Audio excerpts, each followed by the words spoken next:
President Trump is continuing his pressure campaign on Venezuelan President Nicolas Maduro's government. Heritage Foundation National Security and Foreign Policy Vice President Victoria Coates is with us this morning. She served in the first Trump administration as Deputy National Security Advisor. And welcome, Victoria. It's good to see you. I saw the president talking yesterday, and I just thought it was funny, not funny, but interesting the way he said, look, a lot of past presidents didn't mind what was happening in Venezuela and the effects that it was having on the United States, and in terms of fentanyl and drugs and the poison that's been coming into the country. He says, I do mind, and I'm going to do something about it. I think you're of the same thinking on this issue.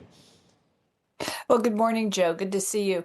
Yes, I think what's happening now, I mean, this problem in Venezuela has been building for 20 years since Hugo Chavez came in. I mean, 30 years. You can even go back further. And it's been a terrible problem in our hemisphere for the reasons you're detailing. It's drugs, it's crime, it's human trafficking. All of these things are now centered on Venezuela. And you look at kind of the constellation of bad actors in the Western Hem, thinking about countries like Nicaragua and much closer to the United States, Cuba. This is really a security problem for the United States. And so I think that's what the president was signaling yesterday, that he's just not going to tolerate this any longer. And so we have our biggest military buildup since Iraq going on in both the Pacific and the Caribbean around Latin America right now to signal to Nicolas Maduro that we're serious this time. It doesn't have to be that way either, does it? We don't need to write off the Southern Hemisphere. You look at Argentina or even Chile at this point, and it could be a great hemisphere in terms of not just our interests, but there are people that wear white hats, I think, in the world, and people that aren't so great. And we can say that. And it's possible that some regime changes could be very positive, not just for the United States, but for the world. Absolutely. And this doesn't have to be regime change, at the tip of a spear. You mentioned Argentina and Chile. We can talk about Bolivia. These are all countries that changed at the ballot box. They had elections. The citizens of these countries decided they didn't like the socialism that had caused such terrible economic ruin in those beautiful countries, and that they were going to go in a more conservative direction. And so that can happen in May in neighboring Colombia, right next to Venezuela. And it actually did happen in Venezuela 2 years ago, when the people of Venezuela overwhelmingly voted to get rid of Maduro, to bring in an opposition candidate. That's not the United States imposing regime change. That's the people of Venezuela taking things into their hands. I wasn't talking about forced regime change. I was talking about what through the voting, but they voted already in Venezuela. It just didn't count, right? Exactly. I mean, Maduro has a huge apparatus, in place to maintain control of Venezuela, and people largely exported from Cuba and China. And so that's what he's using. But the people of Venezuela clearly want a different path. Yeah. And maybe in New York City, we can reject socialism at the ballot box someday.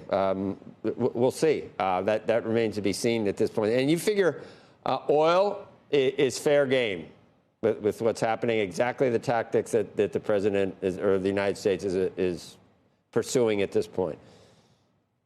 Yes, and I think the most important thing is this action against oil tankers, because this is essentially Nicolas Maduro's ATM. He's using the illegal exports of sanctioned oil to keep the cash flowing into his regime, to keep his generals happy.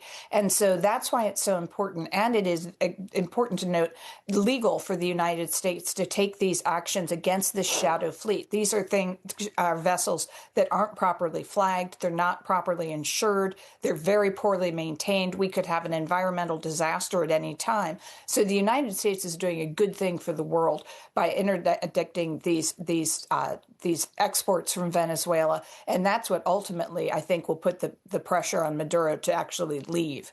We definitely wanted to talk about this, but I guess nobody knows what the Journal is going to publish. But this op-ed piece on the Heritage Foundation is something to behold today. Have you seen it, Victoria? I have. I mean, the Wall Street Journal spends a lot of time writing op-eds about the Heritage Foundation. I think that maybe there's some more interesting topics for them to cover. But I defer any questions about our personnel issues back to Heritage and to our leadership. Right. The journal implies that the activist policy of the past in terms of foreign policy are gone, and that flies in the face of what you just talked about. I mean, you're fully on board with what I would think would be considered some activist foreign policy here. Well, and that's what I would actually, again, refer you to is what we've actually published on these topics. And, I'm the vice president for national security at the Heritage Foundation. I received no outreach from the journal on this piece. They didn't seem to look at anything in my record that I've done that would be, I think, in direct contradiction to what they publish. So right. It's a very, very strange thing for them to do. As I said, I think there are other topics that might demand their attention. There are some colleagues that obviously had a problem with some of the things that the president, Kevin Roberts, is I don't know, Nick Fuentes. It's just quite a piece in the journal. I'm sorry to hit you with that, but it's like the elephant in the room today in terms of. But the journal has taken the Trump administration to task for industrial policy changes and not being true conservatives. And they think that the Heritage Foundation has lost some of its, pursuit of, the judiciary the way it used to think, industrial policy the way the Heritage used to think. And they quote something, that conservatives need to know what time it is, according to Mr. Roberts, sort of saying that the old conservative, Reagan conservatives are no longer relevant in today's world.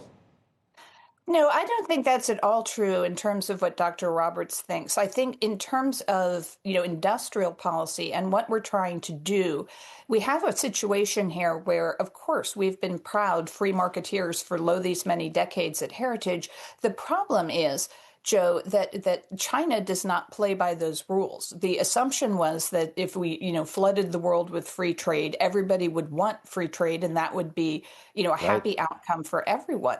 The problem is China is cheating.